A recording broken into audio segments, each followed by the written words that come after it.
Hey, it's Maddox and Dwight, the Connections and Community guys, here again with another episode of no, For Yeah, the Love for of the love of Creatives. creatives. Yes. Oh my gosh. Sometimes I do a flashback to my previous podcast and say the name of that, and oh well. It's a senior moment. So today we're delighted to introduce our guest, Bonnie Daneker. Bonnie, take a moment, maybe 1 to 2 minutes, and just tell our audience a little bit about who you are and what you're about. Oh, thank you for having me, you guys. I love what you're doing here. I am a professional writer. I have multiple books and multiple titles in multiple genres. In my background, I worked as a book coach for 20 years and I am a publisher. So I manage properties in the literary space as well. My background, I kind of came up through the journalism training and into marketing and into marketing for technology, which brought me into technology project management, which really gave me the background to open my own literary consultancy and help people write books. So as I look to the future, rounding out this decade of my life and the next decade of my life, I'm kind of opening some opportunities creatively for the next steps. Sounds exciting. Yes. It does So, sound exciting. I can't wait to hear. Yes, it's full of wonder and it's amazing when you put it out there. Not only do the opportunities surface, but the people who might help you with those opportunities surface as well. Isn't that a beautiful thing? So let's do a little bit of an origin story. How old were you when you figured out you were drawn to creative things? I was a very young girl. My parents tell this story. I mean, they're deceased now, but they used to tell this story that as a 4-year-old, I would go around the neighborhood and talk to my neighbors. And it was a very small town, so it was safe to do this. But I would end up at Mr. and Mrs. Sechrist's house. And they always had chocolate chip cookies, which I loved, I still love. I would talk to them about, what was happening in the neighborhood. And I didn't know it, but Mrs. Sechrist always called my mom and said, little Bonnie's here and she's okay and whatever. But Mr. Sechrist told me years later, he was a councilman and then he was the mayor and then he was a senator, but he really valued my feedback as to what was going on in the neighborhood because people would tell little 4-year-old Bonnie, 5-year-old Bonnie, and 6-year-old Bonnie what was going on, where they might not tell, 40, 50 something year old politician what was really going on. So that actually kind of ignited my interest in community affairs. And another one of my neighbors was the editor of our Tri-County newspaper. And she gave me the opportunity to begin my journalism career by publishing my first news story at age 14.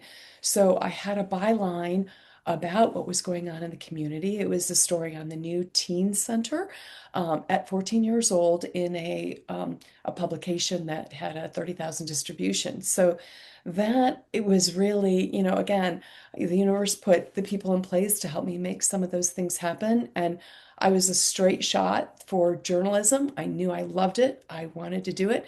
Did not change my major once in college. Double majored and double minored in journalism and public relations and then English and theater because I had this love of creativity in all forms, okay, the written form, but also theater, music, dance. And my dream job was to work in New York City and do some promotional writing, which I actually did after a couple of short stints in news writing. But I worked for the New York State Council on the Arts. I worked for many galleries and did a lot of promotion of other people's works. And I really thought, that's kind of my sweet spot. Um, I ended up coming back to Ohio after a short stint in law school. I thought I wanted to be an attorney for protection of intellectual property. My dad was in a bad car accident and paralyzed on the right side of his body, so I came back and helped to care for him. And then I realized I wasn't making enough money in the arts and went into marketing, which again led me to marketing telecom and the project management there, more entrepreneurial journey. But I have my father to thank for many things, and another one, which was a burden for him, and it ended up being a blessing for me, was, when I was working as a technology project manager, he was diagnosed with cancer and was given 8 weeks to live. So, in addition to prior challenges that he had, 8 weeks. So I went to help him there, and we had a conversation about caring for cancer patients. And I felt like I was blindsided. I didn't know what was coming next. I didn't have any kind of medical training, but he said, if you don't know how to care for cancer patients, maybe other people don't either. So this was the early 2000s, and he said, "You're a writer, Bonnie. Why don't you write a book?" So I ended up writing 5 books on caring for cancer patients because my publisher said what I had was a little too big. It ended up being five. And then after he died, I I had a business to help caregivers of cancer patients. But yes, I was notified by a gal that I worked with in the technology project management that she was going to put together a book for the women in technology and asked me if I wanted to be part of the project. And it occurred to me that this was a life-changing moment also, where I could bring my creativity into the science of technology and kind of honor these women and help tell their stories. So I co-edited a project called Climb. The leading women of technology share their journeys to success. And you can actually see, well, I guess you can see the corner of that book, but I've got the book cover framed because it was so important to me. But I interviewed a lot of women, a couple men, but on how they went into this very challenging role and how, their stories. And in that process, I met a lot of women who said, I've always wanted to write a book. I don't know how. And at this point, I had written several books. That was my seventh, if you consider that co-editing, writing. Obviously there were a couple sections in there that I personally wrote, um, but I ended up starting the first literary consultancy in the state of Georgia, where I was living at the time. And that was feeding my entrepreneurial spirit. It was feeding my literary spirit, my creative spirit, and of course, my love for fellow women entrepreneurs. And, they were all entrepreneurial in their field. So that started a 20-year love affair with publishing other people's work. I mean, I published my own here and there, but mostly was in a supporting role to help them creatively tell their stories. So I worked mostly in nonfiction, although I helped create projects in the fiction space and children's books and so forth. But, after about 120 projects, I decided that it was going to be time for me to wind down.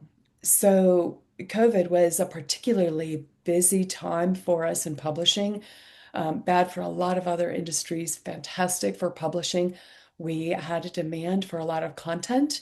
We were writing a lot. We were reading a lot. We were producing made-for-TV movies. And I really experienced burnout.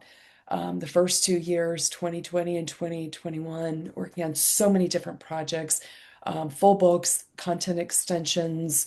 Um, and I decided that I was going to wind off that. So I completed my very last, I am hoping my very last book coaching project at the end of 2025.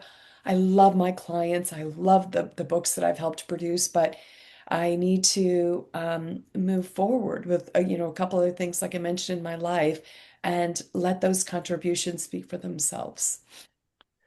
Well, I just want to applaud you for having such a positive frame on some things that could have been just life ending for a lot of people. I mean, you were so graceful in the way that you described some things that I know were challenges. I can't imagine the pain of having to be with your father when he had his health so compromised, and the way that you navigated some of the twists and turns with life. You tried a few things, and law school wasn't the thing, but you continued forward. And my goodness, look at how you've paid it forward.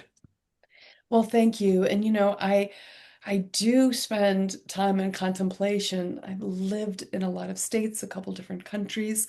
I've worked with so many different people. I've seen the beauty of people's responses and tried to learn so much about my own responses and how I can be and become, as your podcast is focusing on also.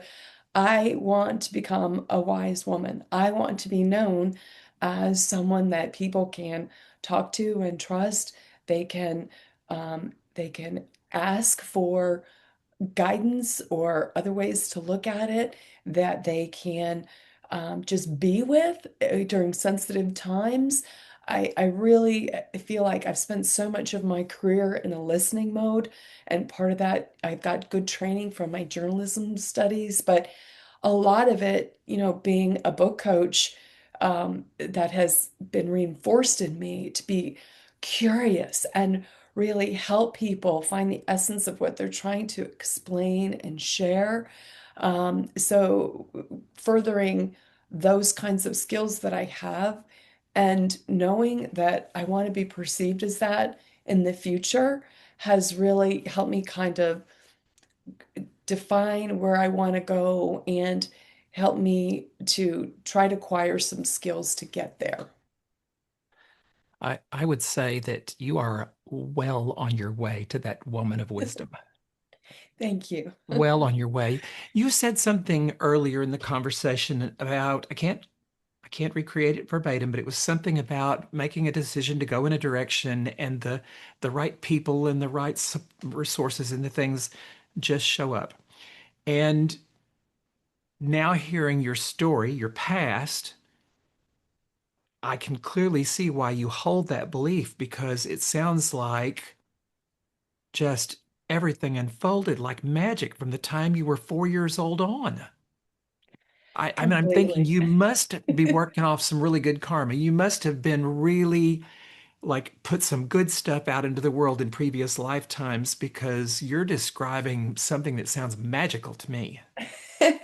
Thank you. And it was very magical. And there was heartache, of course, throughout. And we don't get to middle age without being a little scarred, right?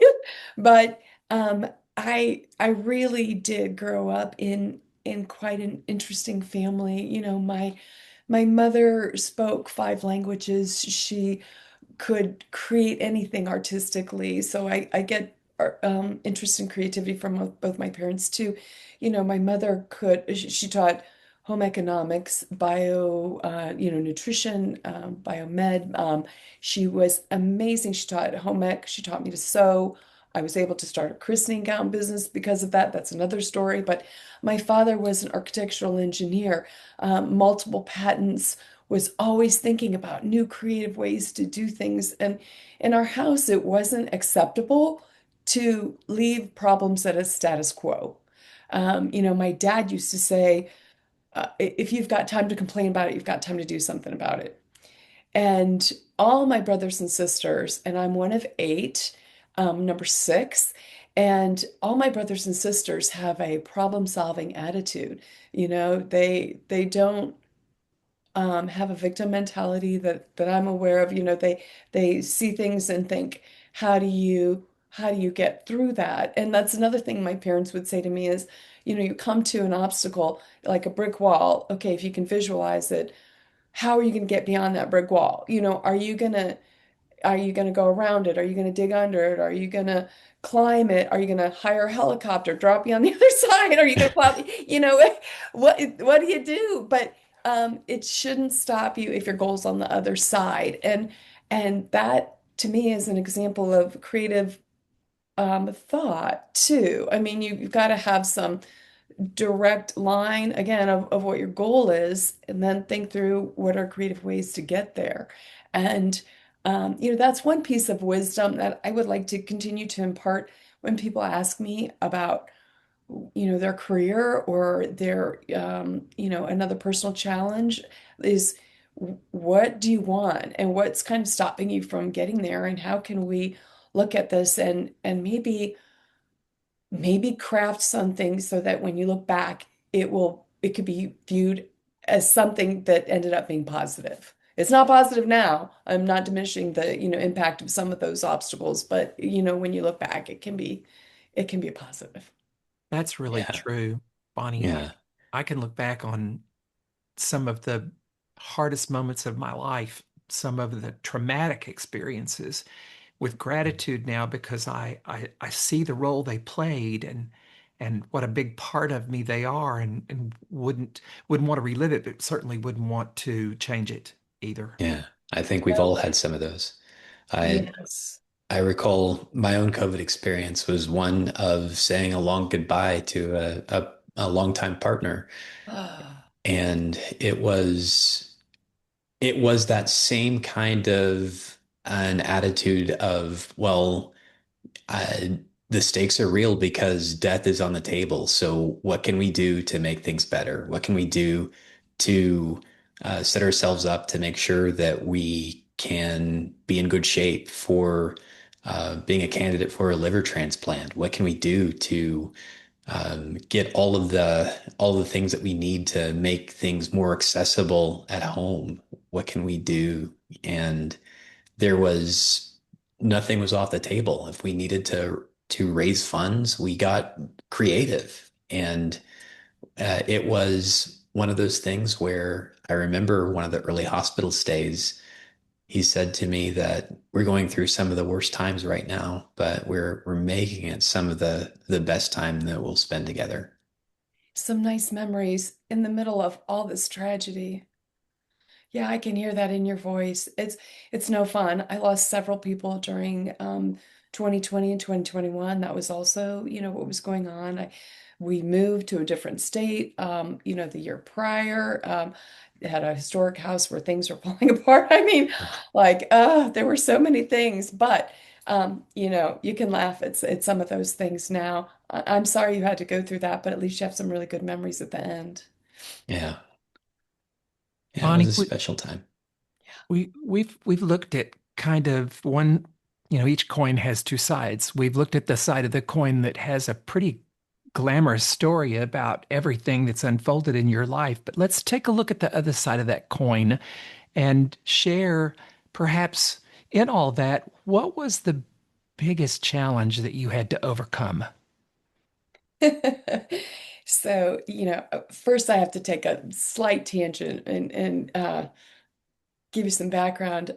But I went to the Modern Elder Academy in August, which is a wonderful institution in New Mexico on a ranch. And it's started by Chip Conley, the hotelier Chip Conley. And his idea was, we've got lots of schools to teach us how to be whatever we want to be at different phases of our life, except nothing on how to be a really um, wonderful contributing elder. And my husband and I went, and the whole theme is moving from becoming a consuming caterpillar to a benevolent butterfly, right? That's the whole essence. And then finding what your strengths are, and then using whatever strengths are your best strengths at this time of your life in the best ways, right? So one of the things they say there was um, you know, come into your room, whatever the room is, with energy and positivity such that they don't see your wrinkles, right? So, which I love. And I'm glad to talk more about that experience also because it is formative for me. But with that, one of the big challenges that I've always faced is, I'm a tall blonde. I am naturally very positive, but in my younger years, I was really effervescent. People called me Bubbly Bonnie. At first, I liked it, but then it was. it was the dumb blonde syndrome. People kind of assumed that for many, many years of my life, that because I was blonde, I wasn't qualified. I wasn't smart enough. I didn't have other qualifications to do what I was doing or to hold the job that I was doing just because of the way I looked. And, yes, I've modeled and I have met some beautiful people who haven't worked on their mental capabilities or intellectual capabilities as much as I have, but I have a master's degree and multiple certifications. I'm a pilot, I've raised three, there are so many things that I could say in defense of that, but I stopped fighting that. That was part of my life for many years, and frankly, even sometimes I still get it like, oh, she can't be that smart. But let you think that, and I will run circles around you, or I will do what I need to do, without your support, because it used to hurt me very, very much. I had comments like, "Who'd you sleep with to get to this job?" Or, Bonnie can't handle that. She's too pretty. She won't get her nails cracked, or stupid things like that. Like, are you for real? You know? But I would say is a constant, well, was a constant issue, but as I get older, it's less and less of an issue. What do you think enabled you to go from it being a big issue to it not being so much of an issue? What was the essence? Who did you have to become to get beyond that? I have worked with a number of executive coaches over time. I mean, I've also worked with athletic coaches and personal trainers, but specifically, a couple of female executive coaches were adamant. Both of these two women were adamant about me taking an inventory of my life and what I had accomplished at that point. I mean, they were at different points of my life. One was just even 10 years ago, and the other one was maybe 12 years ago before that. But, um, you know, realizing like, how could I think anything except that I am qualified to do this work, whether people see it or not? And how can I be strong inside so that I don't have to keep defending myself? They were really good about tabulating and writing down, documenting. I mean, I'm in the literary arts, right? Why haven't I documented for myself? It doesn't, I mean, I started really bulking up my LinkedIn profile, and I mean, now I'm actually doing the opposite, right? I'm narrowing down some of that stuff, but my 5-page resume, my portfolio, which was that big when we had printed portfolios of written work, and I just I finally realized that if you don't believe I can do the job, maybe we don't need to work together. Good And for you.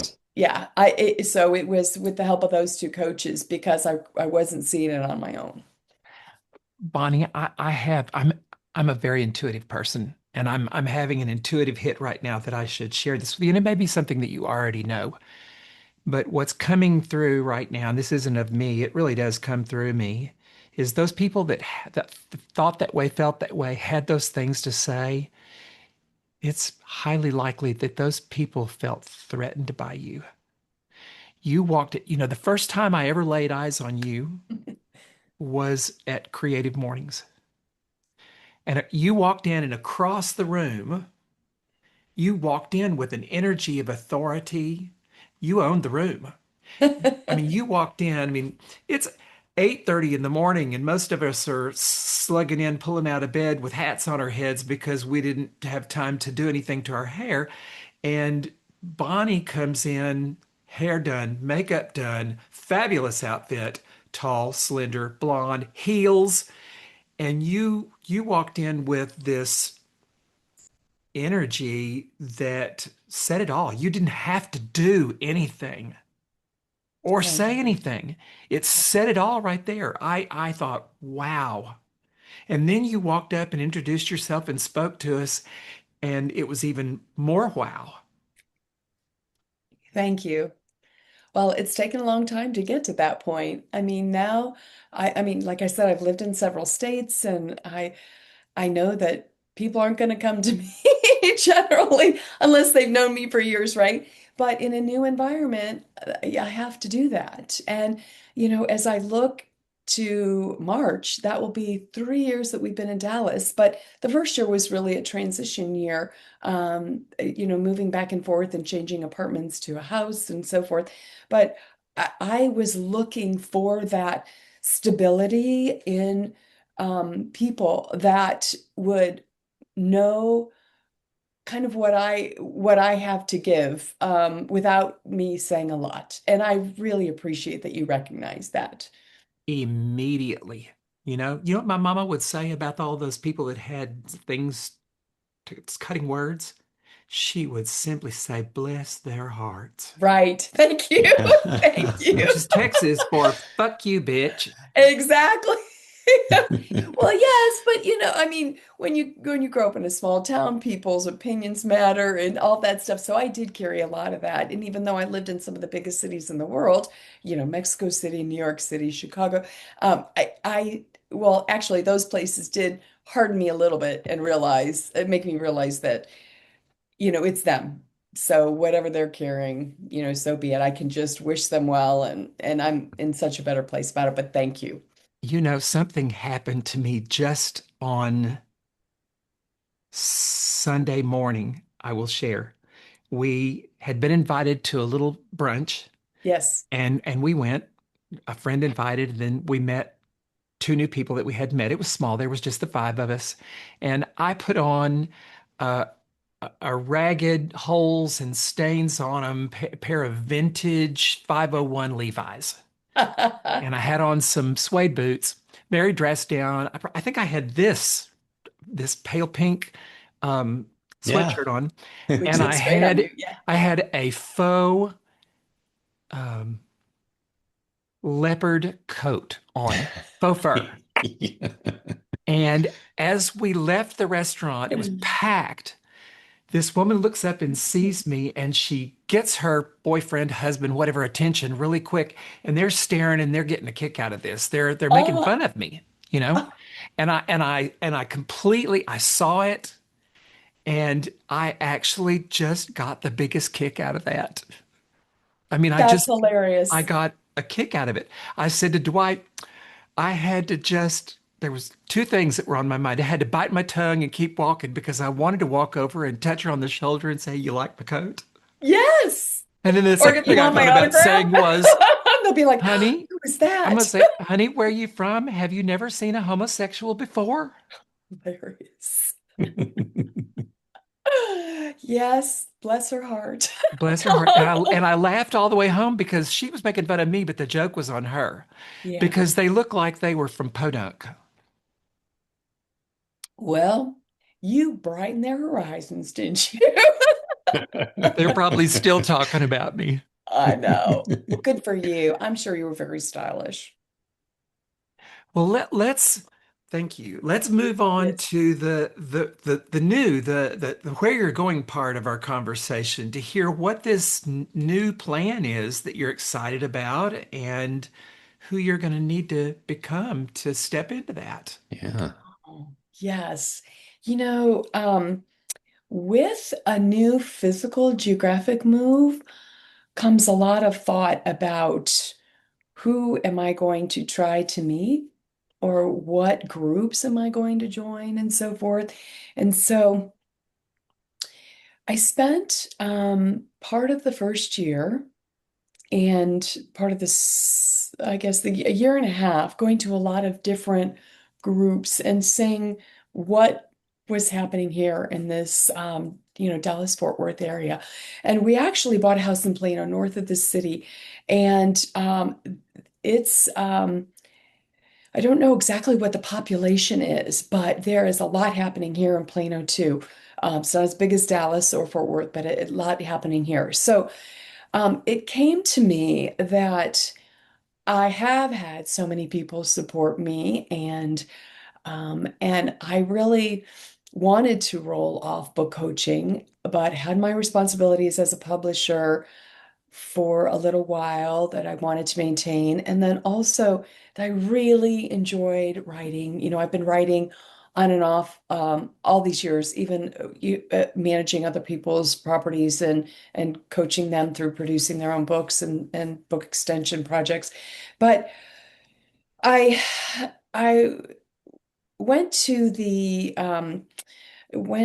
mayor's dinner and met a wonderful woman who is, the owner of Chamberlain Ballet. And she told me about the Leadership Art Institute. And that is one of the things I know you guys are involved with as well. And that really introduced me to a lot of arts organizations in this area. And I realized what I wanted to do is continue advocating for other artistic efforts and help people in meaningful ways where I wasn't just volunteering at another person's book signing, or I wasn't just, giving $50 for the latest GoFundMe campaign or whatever. And so I've focused on two communities that I am becoming more active in, and one is the Plano Symphony Orchestra. My mother played concert piano. I did promotional writing for the arts for many years, as I mentioned. I worked in the Ohio State University College of the Arts and became a board member for them for 7 years in the society board member. So I had that background and I wanted to put it to use. So I started volunteering with the Plano Symphony and the Symphony Guild, and then was nominated for a board position, which I applied for and was accepted beginning last July. So I have the opportunity to slowly but surely make an impact to an organization that is not only creating beautiful music and collaborations with this music for all ages, but also fostering the artistic community in music for playing and composition in youth. So there's a whole music education area. There are music camps, there are music contests, competitions, and that just is really joyful for me. So I'm doing that. And I'm also working with the University of North Texas in Denton in their Center for Visual Arts and Design, which also feeds me from a visual perspective. I had worked briefly with Savannah College of Art and Design. I miss that. I miss being around students, especially students in the creative space. So I am an ambassador for the school, specifically that center where they do a lot of visual arts work in collaboration with other colleges. So the business school, the engineering school, the music school. So how are visual arts integrated in some of these practices, which is really exciting. And they have a fashion institute, Texas Fashion Institute, which feeds my love of creativity in the garment space. And so between the two opportunities I have, being on the board of directors with the Plano Symphony and being an ambassador for the Center for Visual Art and Design, I feel like not only can I slowly learn from them and what they're doing and the youth and the energy that these people bring, but also maybe I can impart some energy back and promote them and help them be seen and appreciated by the North Texas area, if not the greater region. So this is a tremendous opportunity. I'm still touching the publishing industry until I roll off some of my management responsibilities there. But my life going forward will be definitely weighted towards the volunteering and promotion piece of it, where it's all about the arts for me. So that's what I'm heading to, and I welcome the change. Even though I love my business background, I love my MBA and my fellow entrepreneurs, I'm focusing on supporting that next generation of artists. That's that's amazing. And those the way that you are working across multiple communities here in this area, I mean, you're going to have impacts that will have um, you're not going to be able to comprehend just how far-reaching the ripples will be. It's amazing to think about. You continue to touch my heart, Dwight. Thank you. Well, And that's the goal. You we know. may have some connections for you. Great. I've been writing down some things as you've been speaking because I have at least two people off the top of my head that I want to introduce you to. So I'd Thank like to go a little bit deeper if we could. you. Sure. You have described the becoming part on the external level, the different things that you're getting involved in. I'd like to go to the internal now, that part of what needs to become in here, inside of you, to flourish in all of those things that you're embarking upon in the external. Does that make sense? It does. And one of those big things is insecurity, the newness, but also of what I think is crystallized wisdom, to use a modern elder term, but that may not be so crystallized. I mean, it may be a little wishy-washy or worse, y'all, not relevant, right? So I went to dinner. I was thinking about, was I going to talk about this with you guys or not? But my husband and I went to dinner with this other couple, lovely people, in their late 80s. And he was talking to me about some of his experience in the 1970s. And generally, I love that stuff. It fits right into like, oh, let's make a biography of this. I can listen to that stuff generally all day. But then, his his perspective was, this has worked since the 70s, and this is how it should always be done. And that really disappointed me. And I thought, half a century has gone by and your thinking hasn't updated. And this is something that I want to work on internally, because I think I know some things, but I don't know if they're relevant to my audience. And I've got to always be aware of that. And that's been, one of my gifts and one of my challenges the whole time in the literary arts is, am what I saying relevant to you? Are you going to buy the book? Are you going to read the blog? Are you going to listen to my keynote because it matters to you? But as I'm getting older, I don't have the latest technology experience. I'm not in a corporate environment where they're trying, the newest apps and so forth. I am not privy to, what's the old way of doing things as much as I would like. And so I am learning, and this is very hard, what I think are, universal maxims are sometimes not relevant at all. And so being aware that I might have something to say, but it may not be worth anything. So, Wow. um, you know, being less of a talker, I mean, I'm talking a tremendous amount. And actually, funny thing, they invited me to be on a panel last year at a publishing workshop, and I talked way too much, but I said, this is my last one in publishing, so I'm going to just put it all out there.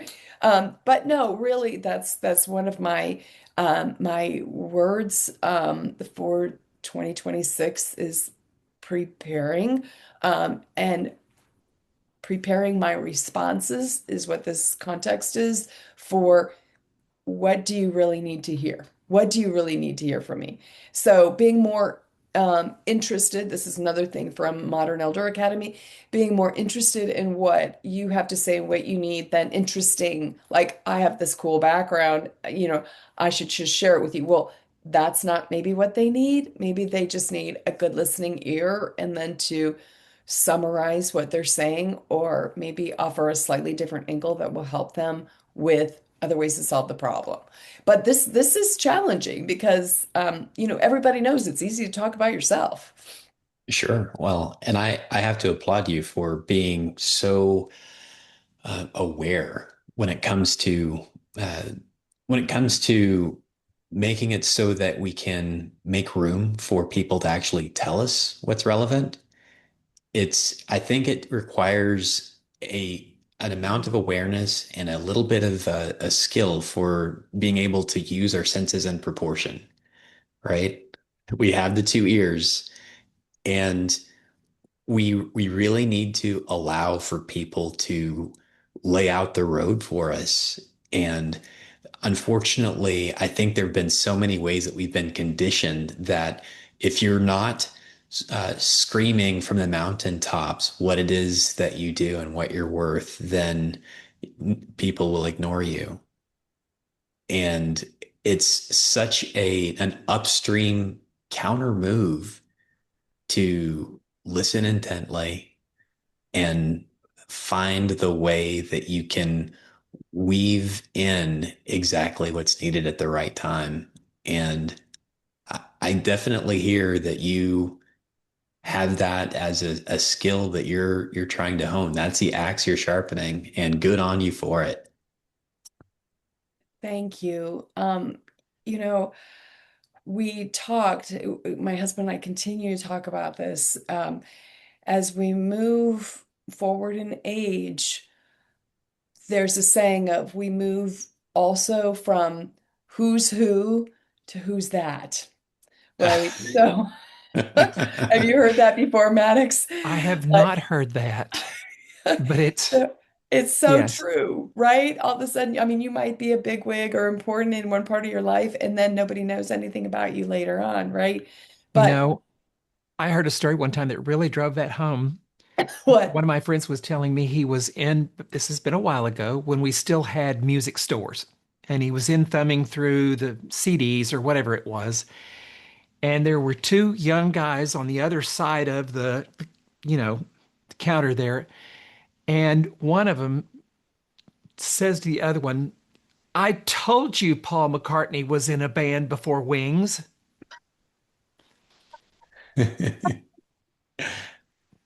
Drives that home really, really well. I think that as you talk about relevancy, that's been a really big thing for me. I'm 69 now, staring at that big 70. And I think a lot about, you know, what it will take to remain relevant in a world as I get older. And what came to me, I think rather intuitively as well, and this may be oversimplifying, but maybe not. Maybe it is just this simple. The way I remain relevant is engaging in really meaningful conversations with people of all ages. I will engage in a in-depth conversation with an 18-year-old if they will give me audience. And when you stop and think about it, sometimes those younger ones are the ones that can really tell you what's in and what's out. They're on the, you know, they're young enough that they're early adopters. They're the ones that are on the cutting edge trends of, even if they're not in a certain um, genre, they can still tell you that that's really hot right now. Well, We can learn so much from the youth. and I think there's value in holding on to the stuff that's there. So the frame that you gave of that guy being so stuck in how things have always been, it really echoed to me a certain underlying part of the story that you were sharing of your whole arc. And I couldn't help but think in my mind about how you kind of talked about tracing certain archetypes when you were being picked on and being thought less than, those people were pulling you into that young maiden energy.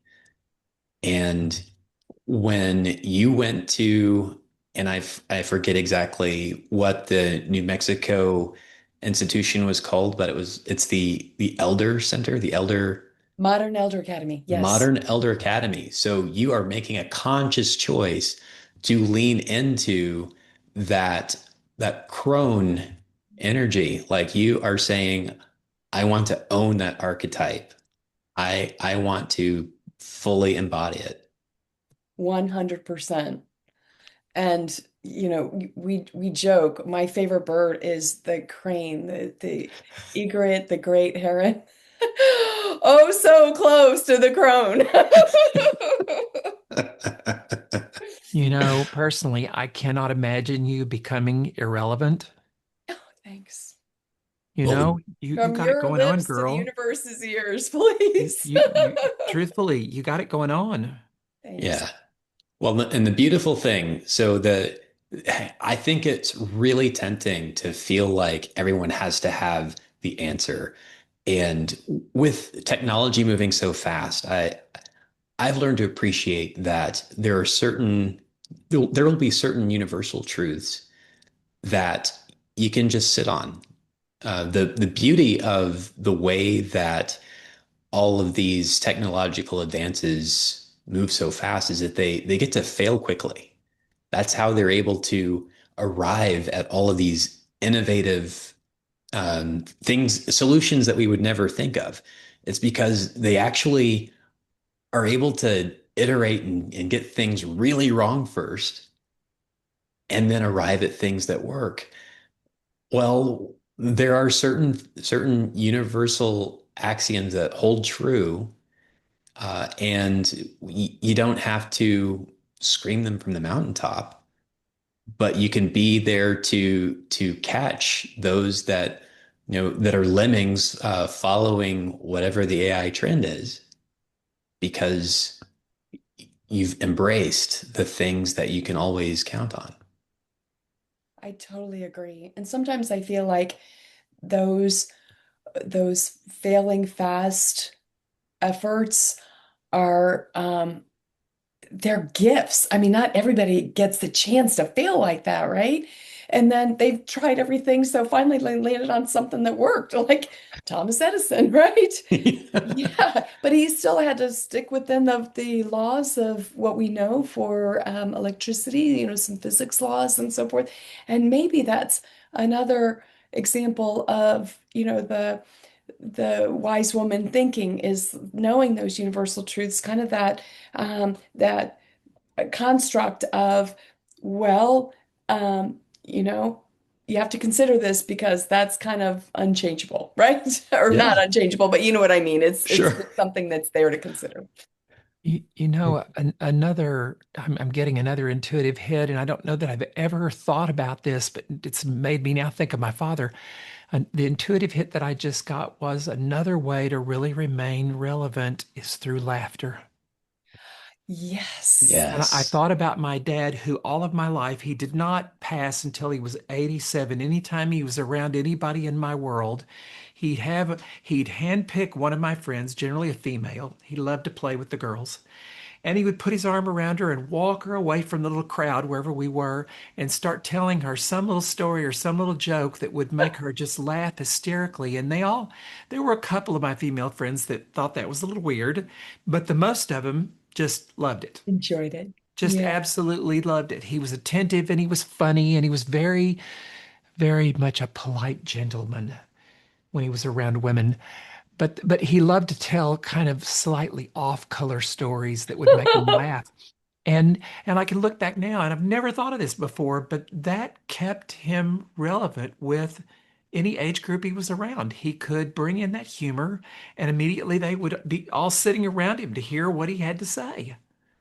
100%. I feel like I was telling my stepson this the other day. I have mellowed over the last, especially last 5 years. Maybe, COVID had something to do with that. I don't know, but you realize like what. what really is important. I mean, I got a big dose of that, taking care of my dad, seeing all those cancer patients that I interviewed for my books. I got a big dose of that with, technology having, the big bubble of, 2000, a lot of people losing their job. I mean, I got a big dose of a lot of heartbreak, but in general, like, I'm not taking things as seriously and I am laughing a lot more. And those off color, whatever, for me, I mean, I love puns because I'm a writer, but double entendres. And I mean, they're just a lot of fun. And, one of my neighbors, she said, Bonnie, you don't have any of these jowls right here. What do you do? What's your secret? And I said, I laugh. You get the muscles up here, but it all goes to like, I'm not frowning, I'm not worried as much. I have definitely use the creams and every other, scientific availability product available, but that's a lot of it. And I agree with you. It's being around people that you enjoy, sharing love and laughter. And for me, it's also learning. I